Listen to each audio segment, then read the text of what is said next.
Very good morning students. आज हम एकाधिकारात्मक बाजार में विक्रय लागत का अध्ययन करेंगे। विक्रय लागत वह लागत होती है जो विज्ञापन, प्रचार एवं विक्रय प्रोत्साहन हेतु खर्च की जाती है। विज्ञापन केवल नए उत्पाद का ही प्रचार नहीं करता, अपितु पूर्व या जो पुराने उत्पाद हैं उनके प्रामाणिक होने का भी प्रचार करता है। विभेदीकृत वस्तुएं जो कि एकाधिकारात्मक प्रतियोगिता में उत्पादित की जाती हैं, उनके अधिक विक्रय करने के लिए विज्ञापनों की महत्वपूर्ण भूमिका होती है। इसके अंतर्गत विक्रय लागत कितनी प्रभावपूर्ण है। विज्ञापन जितना अनूठा होगा, जितना यूनिक होगा, जितना नोवेल होगा, उतना ही सफल होगा। अगर ये एलिमेंट उसमें होता है तभी विज्ञापन की सफलता मानी जाएगी, अन्यथा नहीं। और हम ये भी देखते हैं कि इन्हीं परिस्थितियों में कभी कभी विज्ञापन जो है वो राइवल फर्म्स को अधिक फ़ायदेमंद हो जाता है या उनको अधिक लाभ पहुंचाता है। अब इसके अतिरिक्त जो विज्ञापन है वो हम ये मान्यता पर आधारित होता है कि क्रेता अवश्य रूप से अपनी प्रेफरेंस को परिवर्तित करेंगे, किंतु यह सच नहीं होता। अब जो एडवर्टाइजमेंट पे विक्रय लागत होती है उसका मांग वक्र पर क्या प्रभाव पड़ता है, इसको हम समझाएंगे।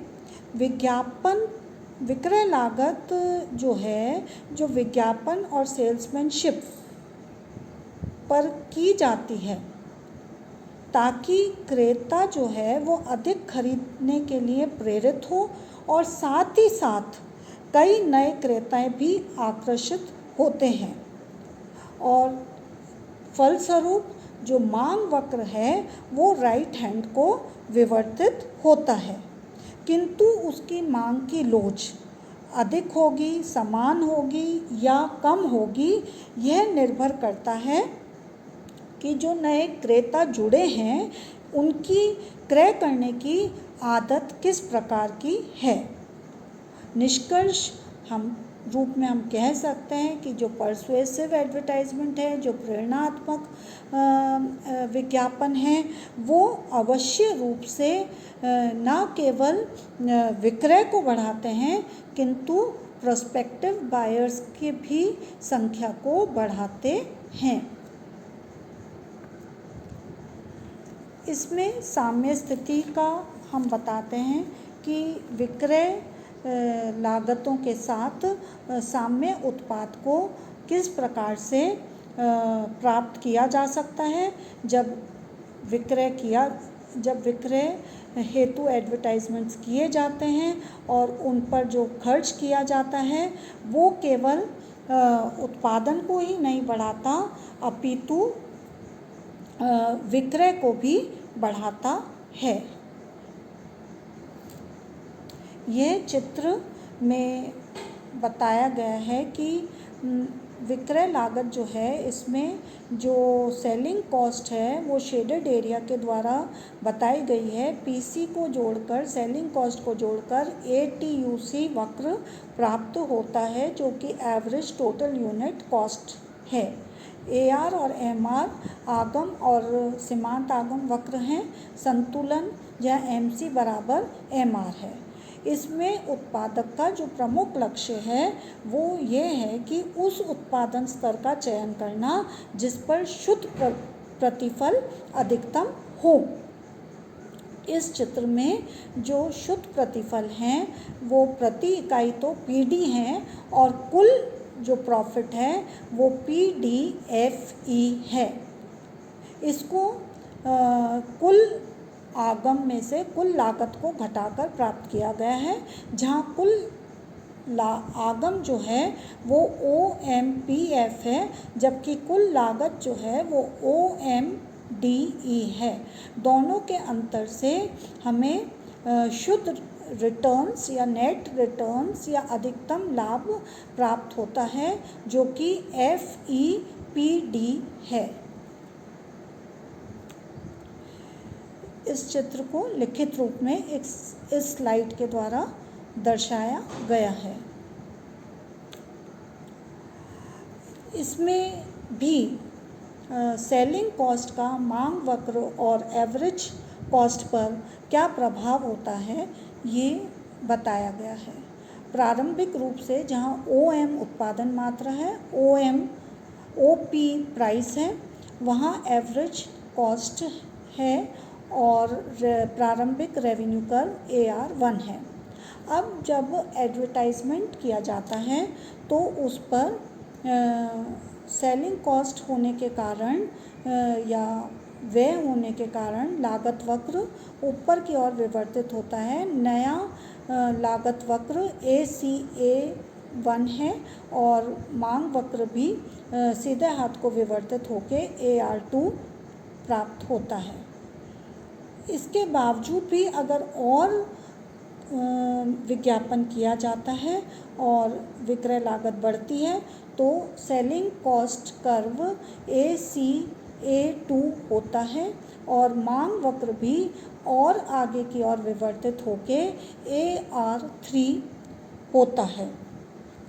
तो हम देखते हैं कि जैसे जैसे सेलिंग कॉस्ट बढ़ती जा रही है, हमें कई सीरीज़ ऑफ एवरेज कॉस्ट और एवरेज रेवेन्यू कर्व्स प्राप्त होते हैं और कीमतें भी P से बढ़कर P1, P1 से बढ़कर P2 होती है और उत्पादन भी OM से बढ़कर OM1 और OM2 होता है।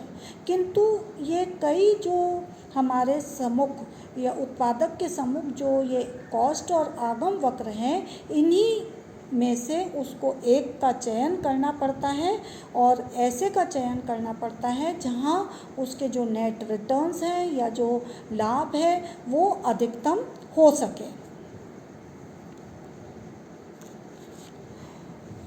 इस चित्र में ये बताया गया है कि जैसे जैसे विज्ञापन होता है वैसे वैसे उत्पादक की लागत में वृद्धि होती जाती है और प्रारंभिक ग्रोथ फेज़, इंट्रोडक्टरी फेज़ और मैच्योरिटी फेज़ तक तो उसके विक्रय में वृद्धि होती है, किंतु एक सीमा होती है। उस सीमा पर पहुंचने के बाद भी अगर वो विज्ञापन करता है उसकी विक्रय लागत बढ़ती है, किंतु ऐसी स्थिति में उसकी सेल्स में वृद्धि नहीं होती। ये कहलाता है डिक्लाइनिंग फेज़। इन्हीं चित्रों का उल्लेख करते हुए जो निष्कर्ष हैं वो इस स्लाइड में दर्शाए गए हैं। ऑप्टिमम सेलिंग कॉस्ट, उत्पादक का हमेशा यही लक्ष्य होता है कि वो अपने लाभ को अधिकतम कर सके और वो अपने लाभ को कब अधिकतम करेगा या विज्ञापन पर कब तक खर्च करेगा, यह निर्भर करेगा उसकी जहाँ सीमांत लागत सीमांत आगम की स्थिति प्राप्त होती है और उसी पर उसके जो लाभ हैं वो अनुकूलतम या अधिकतम होते हैं। पूर्व में जो हमने चित्र की व्याख्या की थी उसकी लिखित रूप में एक्सप्लेनेशन इस स्लाइड द्वारा दर्शाई गई है। अब हमारे पास ये प्रश्न आता है कि क्या सेलिंग कॉस्ट में हम बढ़ाते हैं वो अच्छा है या हम कीमत घटाएं तब उचित है। मतलब एक उत्पादक के सामने यह प्रश्न उठता है कि whether selling cost should be increased और price cutting. So we see that price cutting is not regarded very good.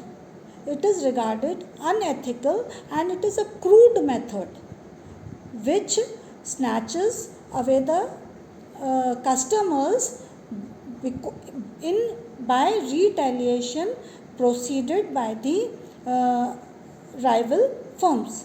अर्थात कहने का तात्पर्य यह है कि अगर उत्पादक कीमत में कमी करता है तो वह उचित नहीं है, किंतु क्योंकि जब वह कीमत में कटौती करता है तो जो राइवल फर्म्स हैं वो भी अपनी कीमतों को कम कर देती हैं। इससे क्या होता है कि जो उसके कस्टमर्स हैं वो दूसरी फर्म्स की ओर आकर्षित हो जाते हैं। अगर इसकी तुलना हम विज्ञापन से करते हैं तो यह निष्कर्ष निकाला जा सकता है कि विज्ञापनों पे किसी भी प्रकार का कोई प्रतिबंध या ऑब्जेक्शन नहीं होता। विज्ञापन जो हैं वो कस्टमर्स के मस्तिष्क में एक भ्रम पैदा करते हैं, उस वस्तु के फेवरेबल होने का प्रमाण करते हैं, जिससे कस्टमर्स उस वस्तु की ओर आकर्षित होता है।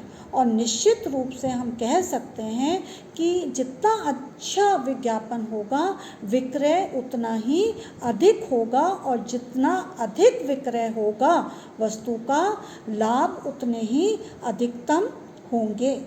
धन्यवाद। थैंक्स।